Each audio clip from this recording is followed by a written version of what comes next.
এই দোয়াটা আমি নিজে পড়ে পরীক্ষা পেয়েছি। এটা নবীজির হাদিস থেকে এসেছে। আমার একবার পিঠ 2 দিন ধরে প্রচন্ড ব্যথা, নড়তে পারতেছি না, চড়তে পারতেছি না। মসজিদে জোহরের নামাজ পড়ে দোয়াটা পড়ছি, বাসায় আসার আগে আল্লাহ তাআলা ব্যথা ভালো করে দিস। আমাদের অনেকের মাথা ব্যথা হয়, শরীর ব্যথা হয়, হাঁটু ব্যথা হয়, কোমর ব্যথা হয়, পিঠ ব্যথা হয়। ব্যথা হয় কিনা? আজকে আপনাদেরকে একটা দোয়া শিখিয়ে দিব, ব্যথা ভালো হওয়ার দোয়া। শিখবেন এটা। এই দোয়াটা আমি নিজে পড়ে পরীক্ষা পেয়েছি। এটা নবীজির হাদিস থেকে এসেছে। আমার একবার পিঠ 2 দিন ধরে প্রচন্ড ব্যথা, নড়তে পারতেছি না, চড়তে পারতেছি না। মসজিদে জোহরের নামাজ পড়ে দোয়াটা পড়ছি, বাসায় আসার আগে আল্লাহ তাআলা ব্যথা ভালো করে দিস। এখন আমাদের শরীরের অনেক জায়গায় অনেকের ব্যথা থাকে, ঠিক কিনা? মাথা ব্যথা হয়, চোখ ব্যথা হয়, শরীর ব্যথা হয়, বুক ব্যথা হয়, পেট ব্যথা হয়, হাঁটু ব্যথা হয়, পা ব্যথা হয়।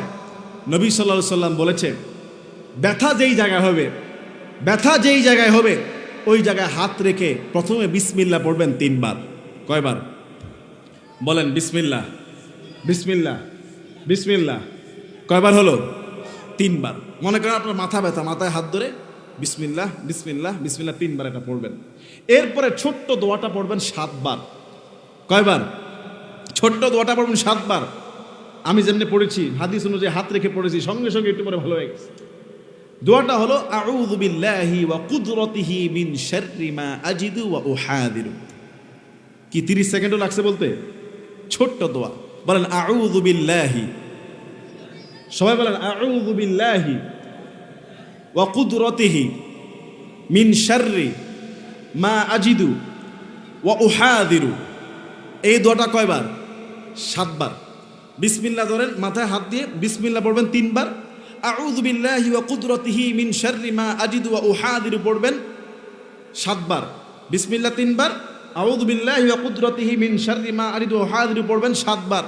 ইনশাআল্লাহ যদি আপনি ইয়াকিনের সাথে পড়তে পারেন, সঙ্গে সঙ্গে আপনার ব্যথা ভালো হয়ে যাবে। সুবহানাল্লাহ বলে না?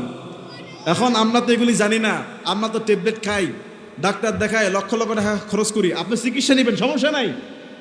যদি আপনি আমল করার পরে ভালো না হয়, আপনি চিকিৎসা নেবেন, ওষুধ খাবেন, সমস্যা নাই। ভালো আমল করার পরে ভালো না হইলে এটা আমলের দোষ না, আপনার জবান আর একিনের দোষ। কথা বলে না? এটা আপনার অন্তরের বিশ্বাসের দোষ, আপনার জবানের দোষ, আমলের দোষ না। যদি আপনি আমল করার মতো করতে পারেন, আল্লাহর উপর ভরসা করে ইয়াকিনের সাথে, আল্লাহর কসম করে বলছি, ট্যাবলেট খাওয়া লাগবে না, এই ব্যথা সঙ্গে সঙ্গে ভালো করে দিবেন আল্লাহ তাআলা। এই আমলগুলো কোথায় পাবেন? বলে হুজুর আমরা তো এখন নামাজে পড়ি না, আমরা তো এখন ঠিক মতো আমল করবো, দূরে থাকি, নামাজে ঠিক মতো পড়ে না। কথা বলেন ঠিক না বে ঠিক? এই জন্য আপনার ছেলে মেয়েকে মাদ্রাসায় দিবেন। আপনি নিজে পারেন না, আপনার ছোট্ট ছেলেটা সে কিন্তু ঠিকই জানে মসজিদে ঢুকতে গেলে কোন পা দিয়ে ঢুকতে হয়, কোন দোয়া পড়তে হয়, ঠিক কিনা? আপনার মাদ্রাসার একটা ছাত্র সে জানে খাবারের শুরুতে কি দোয়া পড়ে খেতে হয়, জানে কি জানে না বলেন? জানে। আমরা অনেকে জানি না। ছোট্ট একটা বাচ্চাকে জিজ্ঞাসা করেন, সে আত্মায়াত, দুরূদ শরীফ, দোয়া মাসুরা সব জানে, কিন্তু আমি আপনি জানি না। এই জন্য আপনার ছেলে মেয়েকে মাদ্রাসায় দেন, তারা দিনদারিত্ব শিখবে, কোরআন হাদিস শিখবে, ইসলাম শিখবে, এবং আপনাকে শিখাবে। আপনার পরিবার দিনদারিত্ব অর্জন করবে এবং সংসারটা, পরিবারটা নামাজি হয়ে যাবে। কথা বলেন ঠিক কি না? কষ্ট হচ্ছে আপনাদের? জানি রাত 12টা বেজে গেছে, অনেক দেরি হয়ে গেছে, কিন্তু ঘুমাতে হবে আপনাদের। কিন্তু ফজরের নামাজটা মিস করবেন, পড়বেন না? কে কে হাত তোলেন? পড়বেন না আপনারা? ফজরের নামাজ পড়বেন কারা কারা? হাত তোলেন। লিল্লাহি তাকবীর। আল্লাহ এই হাতগুলোকে কবুল করেন, বলেন আমিন। আরো জোরে বলেন আমিন।